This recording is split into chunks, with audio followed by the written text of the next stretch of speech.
नमस्कार, मी पृथ्वीराज चौगले.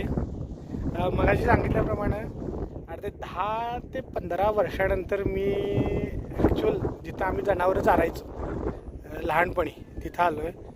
इतकं सुंदर वातावरण आहे, इतकं सुंदर म्हणजे तुम्ही बघू शकताय. आपण म्हणलं ना की स्वर्गात आल्यासारखा हा फील आहे.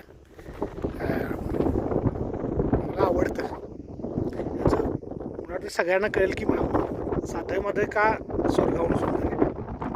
इतकं सुंदर वातावरण आहे. बराच वेळ झाला मी इथं बसलो आहे. इतकं सुंदर वातावरण आहे. साताऱ्यामध्येला आम्ही नेहमी लहानपणीपासून बघत आलो आहे. ज्यावेळी शिक्षण संपलं, ज्यावेळी ॲक्च्युअल करिअरला सुरुवात झाली, ज्यावेळी जॉबला सुरुवात झाली, ज्यावेळी बिझनेसला सुरुवात झाली, त्यावेळी ॲक्च्युअल ह्या निसर्गाच्या सानिध्याचं आपण म्हणतो की थोडी चलचल बसायला लागली. ज्यावेळी ट्रॅफिकमधून आपण कोल्हापुरात ज्यावेळी ट्रॅफिकमध्ये जातो आहे किंवा सिटीमध्ये जातो आहे, त्यानंतर आपण त्यावेळी घरी परततो आणि आपण थकलेलो असतो आणि आपल्याला शांतता पाहिजे असते आणि ती शांतता आपल्याला मिळत नाही.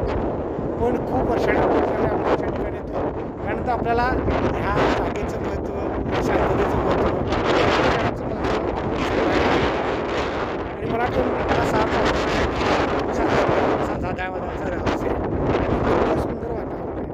इतकं सुंदर म्हणजे आपण म्हणतो की एका बाजूला पाऊस पडायला लागला आहे, एका बाजूला छोटंसं असं धुकं आहे. तिथं मेंढ्या चरायला लागल्या, थोड्या मेंढ्या बसल्या आणि मला वाटतं आम्ही शंकरबा गोळा करायला लागलो आहे. इतकं सुंदर वातावरण आहे.